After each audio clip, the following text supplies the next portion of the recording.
Border के पास एक गांव था। गांव से 2 किलोमीटर दूर एक बहुत बड़ा घना जंगल था जहां पर बॉर्डर था। उस जंगल की रक्षा के लिए बॉर्डर पर 3 फौजियों को तैनात किया गया था। वो जंगल हजारों साल पुराना था। उस जंगल में बहुत ही खूंखार जानवर रहते थे। गांव वालों का मानना था कि जंगल की रक्षा स्वयं जंगल देवता करते हैं। वो तीनों फौजी दिन रात ड्यूटी करके बॉर्डर और जंगल की रक्षा करते थे। जंगल बहुत घना था, इसलिए हमेशा आतंकवादियों का खतरा बना रहता था। 3 फौजियों को बॉर्डर पर अलग अलग जगह तैनात किया गया था। वो तीनों पिछले 10 सालों से यहाँ पर ड्यूटी कर रहे थे।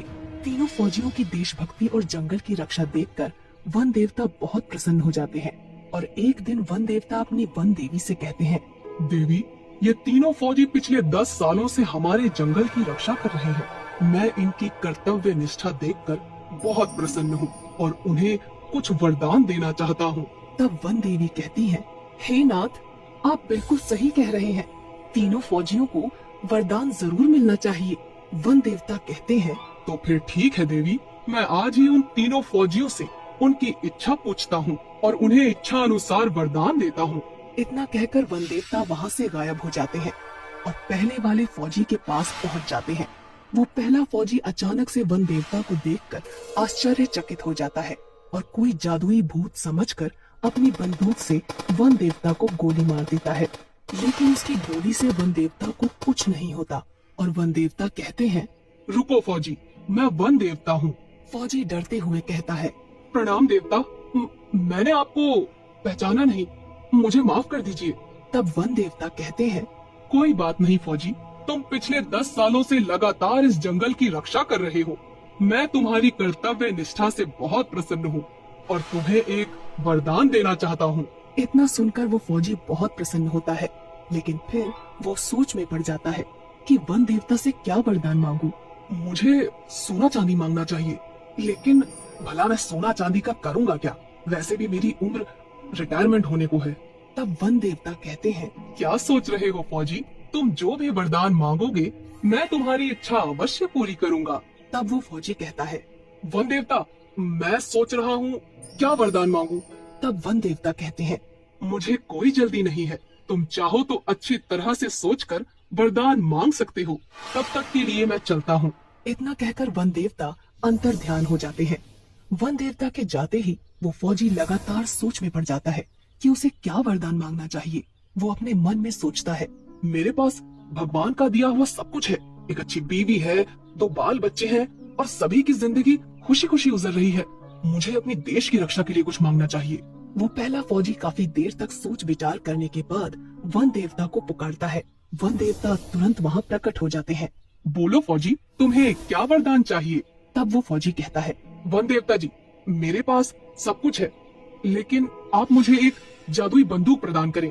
उस बंदूक से मैं जो कुछ भी मांगू मेरी वो इच्छा पूरी हो जाए। इसके बाद वन देवता कहते हैं, जैसी तुम्हारी इच्छा, मैं तुम्हें एक जादुई बंदूक प्रदान करता हूँ। इस बंदूक की मदद से तुम कुछ भी कर सकते हो। इसके बाद वन देवता उस फौजी को एक जादुई बंदूक प्रदान करते हैं और वहाँ से गायब हो जाते हैं। वन देवता के जाते ही वो पहला फौजी कहता है, मुझे इस जादुई बंदूक का टेस्ट करना चाहिए। मुझे बहुत तेज भूख लगी है, मुझे शाही खाना चाहिए। और इतना कहते ही उस फौजी के सामने बहुत सारा शाही खाना प्रकट हो जाता है। वो फौजी खाना खाने लगता है। इसके बाद वन देवता दूसरे फौजी के पास पहुँचते हैं। दूसरा फौजी उस समय जंगल के पास मौजूद एक तालाब में नहा रहा था। वन देवता को देखते ही वो फौजी थोड़ा घबरा जाता है और कहता है, अरे तुम कौन हो? तब वन देवता कहते हैं, घबराओ मत फौजी, मैं वन देवता हूँ। तुम पिछले 10 सालों से मेरे जंगल की देखभाल कर रहे हो। मैं तुम्हारी कर्तव्य निष्ठा से बहुत प्रसन्न हुआ हूँ और तुम्हें एक वरदान देना चाहता हूँ। तब वो दूसरा फौजी पानी से बाहर आता है और वन देवता को प्रणाम करते हुए कहता है, प्रणाम वन देवता, मेरे पास एक अच्छी नौकरी है, घर परिवार है, धन संपत्ति भी है, लेकिन मैं बहुत बूढ़ा हो गया हूँ, इसलिए मेरे शरीर में अब वो ताकत नहीं रही। तब वन देवता कहते हैं, तुम हमसे क्या चाहते हो फौजी? साफ साफ बताओ। तब वो दूसरा फौजी कहता है, वन देवता, आप मुझे एक जादुई छड़ी प्रदान करें जिससे मेरी हर इच्छा पूरी हो। वन देवता अपने जादू से एक जादुई छड़ी उस फौजी को दे देते हैं और वहाँ से गायब हो जाते हैं। जादुई छड़ी पाकर दूसरा फौजी बहुत खुश होता है और जादुई छड़ी से कहता है, हे जादुई छड़ी, मुझे फिर से जवान कर दो। और इतना कहते ही वो जादुई छड़ी उस फौजी को फिर से जवान और ताकतवर बना देती है। अपने ताकतवर शरीर को देखकर वो फौजी सब कुछ भूल जाता है और अहंकार में आकर जादुई छड़ी से कहता है, जादुई छड़ी, मेरे चारों तरफ बहुत सारे आतंकवादियों को खड़ा कर दो ताकि मैं सबको मार सकूं। इतना कहते ही उस फौजी के चारों तरफ बहुत सारे आतंकवादी प्रकट हो जाते हैं। फौजी अपनी बंदूक से एक आतंकवादी को गोली मार देता है, लेकिन इससे पहले कि वो फौजी सारे आतंकवादियों को गोली मारता, सभी आतंकवादी मिलकर उस फौजी पर गोलियां चलाने लगते हैं और उस फौजी की मौत हो जाती है। इसके बाद वन देवता तीसरे फौजी के पास पहुंच जाते हैं। इस समय तीसरा फौजी सो रहा था क्योंकि वो रात भर बॉर्डर पर ड्यूटी करता था। वन देवता उस तीसरे फौजी के सपने में आते हैं और कहते हैं, उठो फौजी, कुछ लोग जंगल में पेड़ काट रहे हैं, जाओ और जाकर उनको रोको। इतना सुनते ही वो तीसरा फौजी अचानक नींद से जाग जाता है, लेकिन उसे अपने आसपास कोई नहीं दिखाई देता। वो कहता है, कहीं मेरा सपना सच तो नहीं था, मुझे जंगल में जाकर देखना चाहिए। वो फौजी तुरंत अपनी बंदूक उठाकर अपने इलाके में छानबीन करने के लिए जंगल में निकल पड़ता है। तभी उसे सामने दो लोग पेड़ काटते हुए दिखाई देते हैं। फौजी चिल्लाकर कहता है, कौन हो तुम लोग और इस जंगल में आने की हिम्मत कैसे हुई? फौजी दौड़कर उन दोनों को पकड़ लेता है और कहता है, अगर आज के बाद तुम लोग इस जंगल में दिखाई दिए तो मैं तुम्हें पुलिस के हवाले कर दूंगा। इसके बाद वो दोनों आदमी वहाँ से भाग जाते हैं। तभी अचानक वन देवता वहाँ प्रकट हो जाते हैं। वाह फौजी वाह, तुम्हारी वजह से ये जंगल सुरक्षित है। मैं वन देवता हूँ और तुम्हारी कर्तव्य निष्ठा देखकर मैं तुम्हें एक वरदान देना चाहता हूँ। मांगो फौजी, तुम क्या मांगना चाहते हो? तीसरा फौजी थोड़ा सोच विचार करके वन देवता से कहता है, वन देवता, मैं जब भी अपनी वर्दी पहनकर बॉर्डर पे जाऊं तो मुझे कोई देख ना पाए, मैं अपनी वर्दी पहनकर गायब हो जाऊं। तब वन देवता कहते हैं, एक बार और सोच लो वत्स, तुम चाहो तो कुछ और भी मांग सकते हो। वो तीसरा फौजी थोड़ा अड़ियल था। वो वन देवता से यही वरदान देने को कहता है। वन देवता उसे वरदान देकर वहाँ से चले जाते हैं।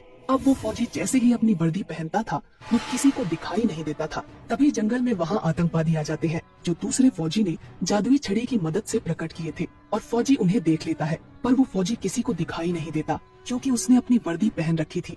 फौजी अपनी बंदूक उठाता है और एक एक करके सारे आतंकवादियों को मार देता है।